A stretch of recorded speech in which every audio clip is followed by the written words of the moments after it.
So I was talking to Victor Lucas the other day, and I said, man, we have not had enough Kung Fu pictures in our countdown of the 100 greatest films of all time. I thought, where's Kung Fu Hustle? Where's Bloodsport? Where's Shaolin Soccer? He said, where's Enter the Dragon? Yeah. It's in at number 32 from 1973. Victor Lucas, 2 words. Yeah, well, Bruce and Lee.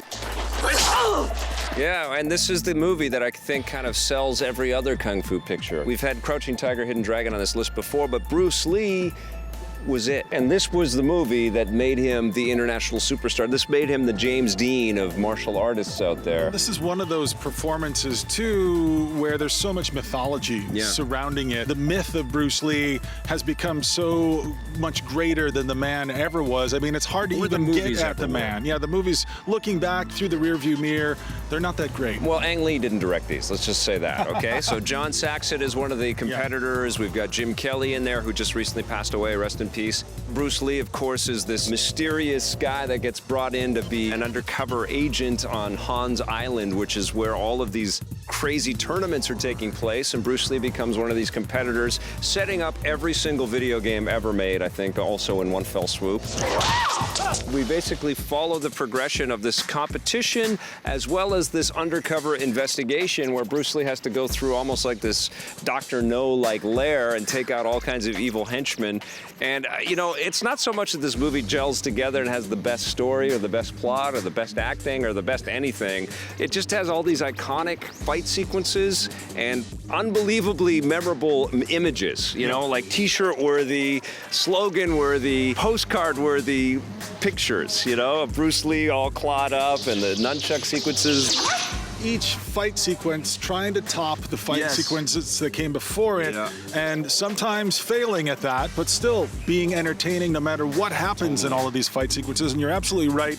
This launched the 2D and 3D fighting genre and gave us enough fodder for, I mean, Capcom, I feel like, should be paying a debt to the Enter the Dragon. Well, I mean, Fei Long is obviously a version of Bruce Lee that's been in video games before.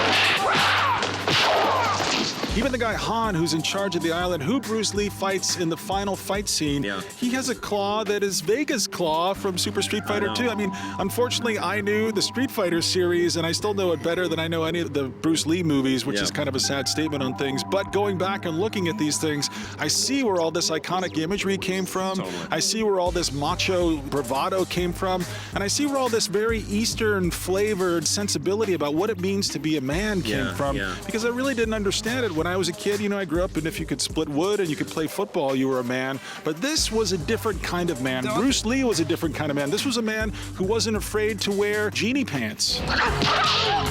There's almost an undercurrent of sadness because he would never really reach his full potential. He died 6 days before this movie launched in Hong Kong. So it's almost like it's sad, like a country western song, kind of sad. I mean, it's mythically tragic. This is James Dean type proportions here. This is the movie that made him a household name. You know, obviously he had already achieved a measure of fame before Enter the Dragon, but this is the iconic role. These are the images that are indelibly etched in all of our minds as fans of any kind of action entertainment or any kind of fantasy type entertainment. Bruce Lee is a treasure and an unforgettable one. I've used that word before, it applies here. We miss a world that does not have more Bruce Lee in it, for sure. Let me think. Don't think. Feel. You're not going to remember the plot of this movie, but you're never going to forget the images. Enter the Dragon, you are number 32, and we love you.